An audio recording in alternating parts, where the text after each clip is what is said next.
Assalamualaikum warahmatullahi wabarakatuh. Innal hamdalillah, sesungguhnya segala puji hanya bagi Allah Subhanahu wa taala. Nahmaduhu, kita bersama memuji Allah. Wa nasta'inuhu, dan kita selalu memohon pertolongan kepadanya. Wa nastaghfiruhu, dan kita memohon ampunan kepada Allah Subhanahu wa taala selalu atas dosa-dosa kita. Wa na'udzubihi min syururi anfusina, dan kita memohon perlindungan kepada Allah Subhanahu wa taala dari segala kejahatan nafsu kita. Wa min sayyiati a'malina, dan kita juga mohon perlindungan kepada Allah Subhanahu wa taala dari segala akibat buruk amal perbuatan yang kita kerjakan. May yahdihillahu fala mudhillalah, karena barang siapa yang diberi petunjuk oleh Allah Subhanahu wa taala, maka sekali-kali tidak akan ada seorang pun yang mampu menyesatkannya. Wa may yudlil fala hadiyalah, dan barang siapa yang disesatkan oleh Allah Subhanahu wa taala, maka sekali-kali tidak akan ada seorang pun yang mampu memberikannya petunjuk. Asyhadu an la ilaha illallah wahdahu la syarikalah, wa asyhadu anna Muhammadan abduhu wa rasuluhu la nabiyya ba'dah. Allah Subhanahu wa taala berfirman, A'udzubillahi minasyaitonir rajim. Ya ayyuhalladzina amanu taqullaha haqqa tuqatih wa la tamutunna illa wa antum muslimun.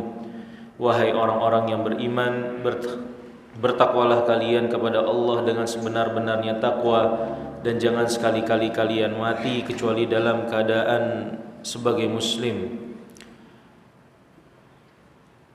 Dan Allah Subhanahu wa taala juga berfirman, Ya ayyuhalladzina amanu taqullaha wa qulu qawlan sadida yuslih lakum a'malakum wa yaghfir lakum dhunubakum wa may yuti'illaha wa rasulahu faqad faza fawzan 'azima. Wahai orang-orang yang beriman, bertakwalah kalian kepada Allah dan berkatalah selalu dengan perkataan yang benar. Niscaya Allah Subhanahu wa taala akan memperbaiki amalan kalian. Niscaya Allah Subhanahu wa taala akan ampuni dosa-dosa kalian. Dan barang siapa yang taat kepada Allah dan taat kepada Rasulnya, maka sesungguhnya ia telah mendapatkan satu kemenangan yang agung. Fa inna asdaqal hadithi kitabullah, maka sebenar-benar perkataan adalah firman-Nya Allah Subhanahu wa taala. Wa khairul huda hudan Nabi sallallahu alaihi wasallam, dan sebaik-baik petunjuk adalah petunjuknya Rasulullah sallallahu alaihi wasallam. Wa syarrul umuri muhdatsatuha, dan seburuk-buruk perkara adalah perkara-perkara yang diada-adakan di dalam agama. Fa inna kulla muhdatsatin bid'ah, nah setiap perkara-perkara yang diada-adakan di dalam agama merupakan kebid'ahan. Wa kulla bid'atin dhalalah, dan setiap kebid'ahan merupakan kesesatan. Wa kulla dhalalatin finnar, dan setiap kesesatan tempatnya di neraka. Baik Bapak-bapak hadirin sekalian, pertama-tama marilah kita panjatkan puja serta puji syukur kita kehadirat Allah Subhanahu wa taala atas limpahan rahmat, karunia dan inayahnya kepada kita.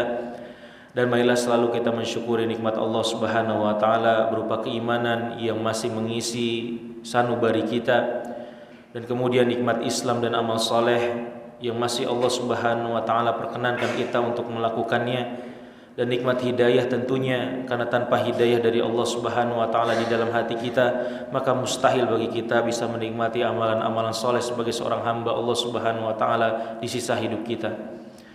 Lalu salawat dan salam marilah kita curahkan selalu kepada junjungan kita, suri tauladan kita Nabi Muhammad sallallahu alaihi wasallam, beserta kepada seluruh keluarganya, seluruh sahabatnya dan umatnya yang menerima dan beramal dengan risalah yang telah beliau perjuangkan hingga akhir zaman kelak.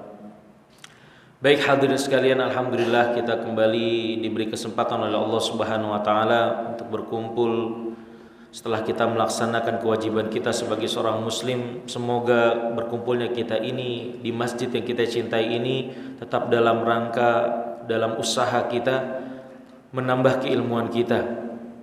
Dan kita berharap kepada Allah Subhanahu wa taala kita adalah orang-orang yang diberikan keistimewaan ketika bertambah keilmuannya, diganjar usahanya dengan dipermudahkannya kita menuju surganya Allah Subhanahu wa taala. dan kita berharap kepada Allah Subhanahu wa taala kita adalah hamba-hamba yang ketika bertambah ilmunya maka bertambah pula rasa takut kita kepada Allah Subhanahu wa taala, sehingga kualitas kita sebagai hamba Allah, kualitas keimanan, ketakwaan dan penghambaan kita semakin membaik setiap harinya di sisa hidup kita. Baik, hadirin sekalian, sedikit mereview apa yang sudah kita bahas 2 pekan yang lalu, ya, bahwa kita sudah menyelesaikan hadis yang kata Al-Imam An-Nawawi adalah aslun fi ahadithi tawakkul. Ya, 2 hadis yang kita bahas 2 pekan lalu adalah inti daripada pembahasan tawakal di dalam Islam, di dalam agama kita.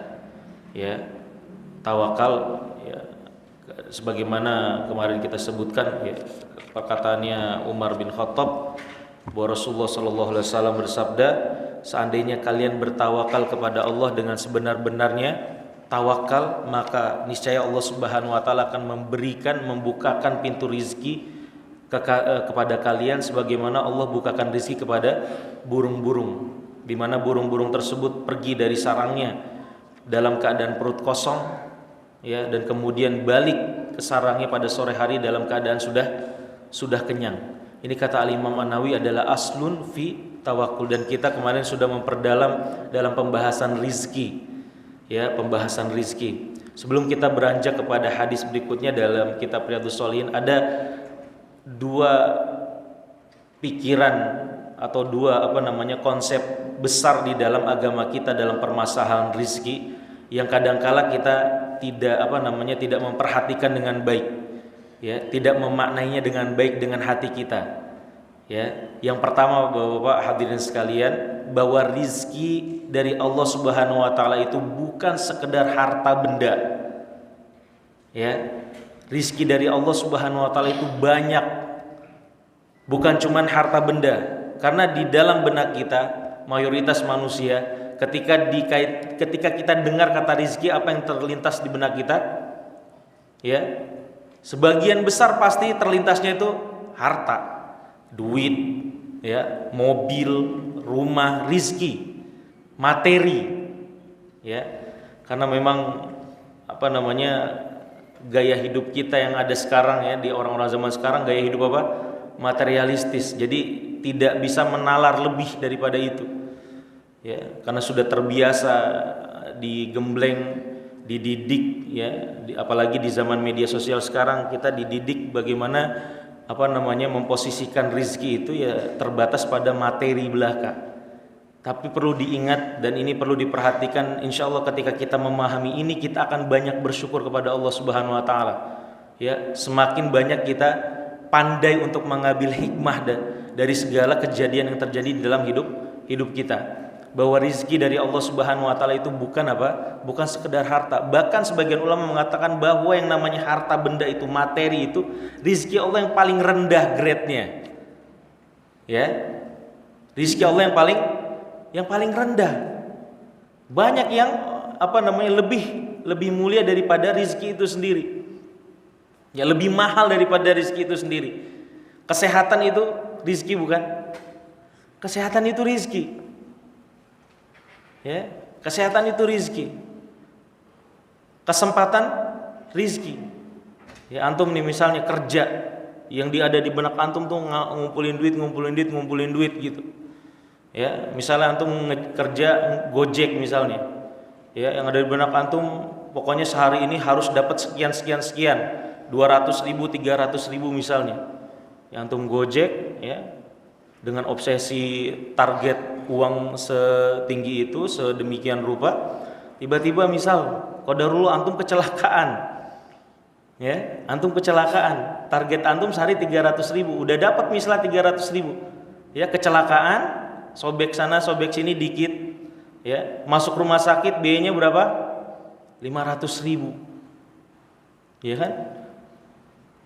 Makanya kata Rasulullah SAW, nikmatani magbunun katsirun minanas, magmunun fihima katsirun minanas, ya. Ada 2 nikmat yang seringkali dilupakan oleh manusia. Artinya apa? Dia tidak sadar dia punya nikmat tersebut kecuali ketika dia kehilangannya, Seperti itu. Seperti ini nih kita sekarang berkumpul di majelis zikir, di majelis ilmu. Nikmat bukan? Nikmat yang jauh lebih besar. Ya, yang jauh lebih besar dari sekedar materi. Seharusnya seperti itu. Ya. Cuman pada kenyataannya kalau ada orderan segala macam yang menggiurkan, ya afwan-afwan saja hadir di majelis ilmu kan. Tapi kalau kita ukur secara hakikat, secara kacamata Islam, ini nggak ada harganya, ya nggak ada harganya ini. Bahkan ketika merujuk pada hadis Rasulullah SAW, sahalallahu lahu bihi thariqan ilal jannah. Harganya nih, ya harganya adalah dipermudahkannya kita menuju surganya Allah. Nggak bisa itu dibeli, ya nggak bisa dibeli. Maka yang pertama yang harus kita camkan baik-baik bahwa rizki dari Allah bukan sekedar materi. Banyak sekali rizki dari Allah Subhanahu Wa Taala yang menempel di tubuh kita atau yang sedang kita nikmati. Ada keluarga di rumah yang sehat-sehat, ya, anak yang berkecukupan rizkinya atau nafkah antum, istri yang berkecukupan nafkahnya, motor antum, mobil antum yang sudah ada antum miliki, itu semuanya nikmat dari Allah Subhanahu Wa Taala, ya. Dan yang kedua dalam permasalahan rizki, ya harta itu Pak, harta ketika Allah memberikan seorang itu harta, itu bukan bentuk Allah memuliakan seorang tersebut secara mutlak, bukan, ya. Tidak mutlak ketika orang itu dibukakan pintu rizkinya seluas-luasnya bahwa Allah cinta sama orang itu, enggak. Bukan itu standarnya. Bukan rizki yang bukan harta yang seluas-luasnya Allah berikan. Itu harta, ya kata para ulama, harta itu pasti datang dengan Dengan fitnah.